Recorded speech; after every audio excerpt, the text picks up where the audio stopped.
Dalam sebuah pernyataan resmi, para pejabat tinggi negara mengatakan bahwa di Rempang Eco City akan ada pabrik kaca gelas yang produksinya terbesar nomor 2 di dunia. Namanya Xingyi Glass. Xingyi Glass akan membangun pabrik kaca dan solar panel senilai 11,5 miliar dolar atau hampir 170 triliun rupiah di Pulau Rempang. Oke, sebentar. Bukannya PT Xingyi Glass Indonesia juga sudah membangun pabrik kaca senilai 700 juta dolar tahun lalu di Gresik Industrial Park yang progresnya juga belum ada kejelasan atau malah akan pindah ke Rempang. Tapi ini memang seru sih. Begitu pejabat menyebut nama, memang netizen Wakanda itu paling iseng. Mulailah nama tersebut diutak-atik di Google. Itulah kritisnya anak generasi digital yang melek informasi, yaitu generasi milenial dan generasi zilenial. Perusahaan apa Xingyi itu? Duit dari mana 170 triliun itu? Katakan dalam 10 tahun membangunnya. Tetap saja jumlah uang investasi tadi sangat besar. Lalu perusahaan gelas nomor 1 di dunia itu di mana? Berapa kapasitas produksinya? Berapa revenue nilai jualan pabrik gelas tadi setahunnya? Mulai macam-macam dah tuh di benak netizen muda. Mereka pun langsung cari data. Netizen sekarang memang sudah pinter-pinter. Provokasi buzzer rupiah nggak mempan. Yang banyak memuji-muji pejabat itu udah nggak mempan. Perkataan pejabat semua diuji datanya.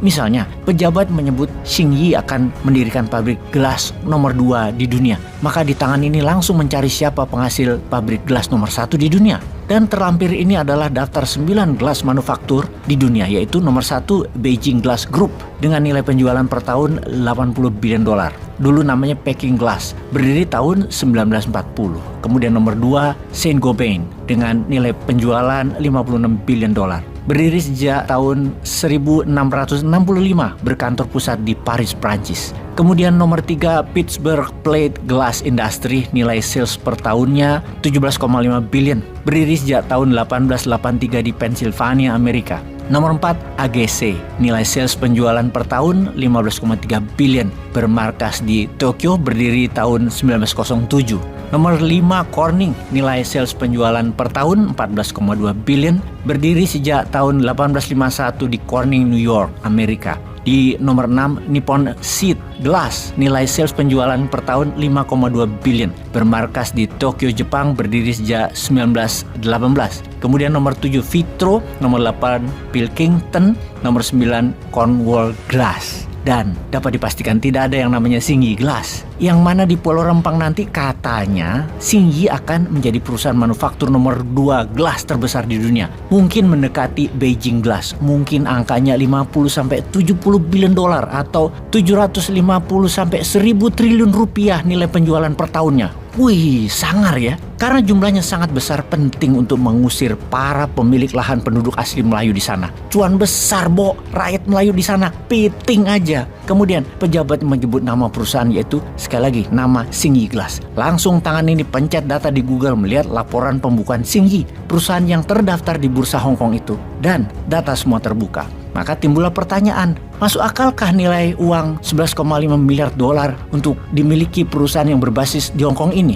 Yang malah aneh, mengapa memilih Pulau Rempang yang masih greenfield, yang harus membangun banyak infrastruktur seperti pelabuhan, jalanan, dan sarana lainnya. Kalau kita baca Consolidated Financial Statement Xingyi Glass Holding Limited di annual reportnya tahun 2022 yang diaudit oleh EY, Ernst & Young, ternyata pabrik dan penjualan mereka sendiri tak sebesar omongan pejabat Indonesia. Nilai properti plant equipmentnya sebesar Hong Kong dolar 17,5 billion atau hanya 2,2 miliar dolar atau billion dolar Amerika, dengan sales revenue 3,4 billion dolar Amerika. Di mana segmen terbesarnya adalah 68% justru jualannya di Tiongkok, bukan di dunia.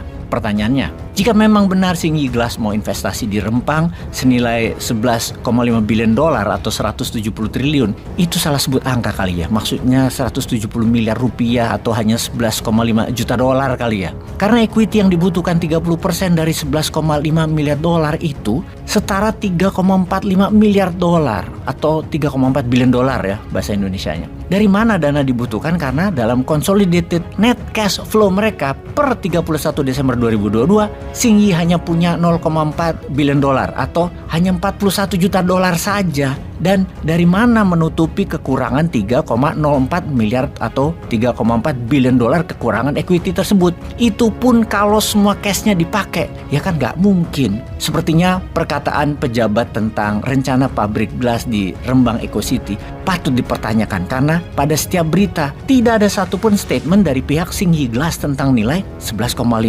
billion dolar ini. Info-info pejabat seperti ini ada baiknya para pihak yang menyatakan misalnya seperti Opung dan Tesla, ya jangan Opung aja yang buat pernyataan, pejabat Teslanya juga. Atau pejabat dan pengusaha mana deh yang mau bisnis, join komitmen untuk buat pernyataan bersama, jangan sepihak begitu terus. Ini semua supaya tidak ada dusta di antara kita, supaya tidak ada air mata dari gas air mata di antara kita, supaya tidak ada warga Melayu yang sakit hati sama Tiongkok yang difasilitasi oleh pejabat. Juga tidak ada rakyat yang tidak respect sama tentara dan polisi jadinya. Wahai pejabat, demi apa sih kalian semua ini?